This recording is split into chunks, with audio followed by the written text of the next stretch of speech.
राजकारणात नेहमीच अग्रेसर असणारे आणि आपल्या विडंबनपर कविता करून हसवणारे लोकनेते केंद्रीय मंत्री रामदासजी आठवले यांचा पुणे शहरात आगमन होताच तिसऱ्यांदा केंद्रात मंत्रिपदी निवड झाल्याबद्दल Republican party of India Matang आघाडीच्या वतीने जाहीर सत्कार करण्यात आला। यावेळी प्रदेशाध्यक्ष अण्णासाहेब वायदंडे, महाराष्ट्र उपाध्यक्ष संतोष भाऊ काची, पश्चिम महाराष्ट्र अध्यक्ष प्रदीप भाऊ कांबळे, पश्चिम महाराष्ट्र संघटक सचिव दत्ता भाऊ चव्हाण, पश्चिम महाराष्ट्र महिला अध्यक्ष आरतीताई डावरे, पुणे शहराध्यक्ष महादेवजी बडकवाड, पश्चिम महाराष्ट्र उपाध्यक्ष सुनील भाऊ शिंदे, महाराष्ट्र सचिव खंडूदादा शिंदे, पिंपरी चिंचवड शहर महिला अध्यक्षा सौ पूनमताई जाधव, जावेदभाई शेख इत्यादी असंख्य पदाधिकारी या सत्कार प्रसंगी उपस्थित होते।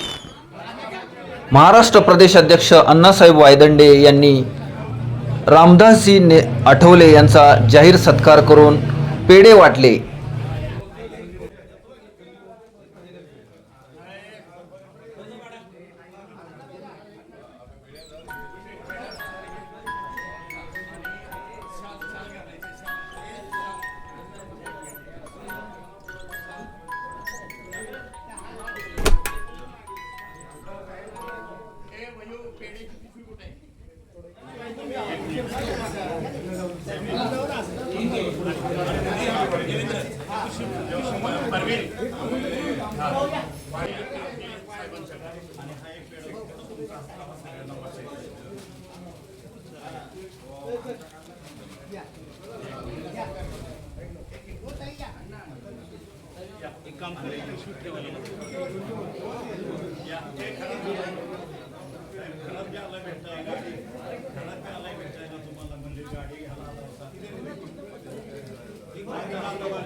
यानंतर महाराष्ट्र प्रदेश अध्यक्ष अण्णासाहेब वायदंडे यांनी रामदासजी आठवलेच्या सत्कारानंतर मातंग आघाडीच्या सर्वच कार्यकर्त्यांच्या गाठीभेटी घेऊन त्यांना भविष्यात पिंपरी चिंचवड आणि पुणे शहरात काही पदाधिकाऱ्यांची फेरनिवड करण्याचे संकेत दिले।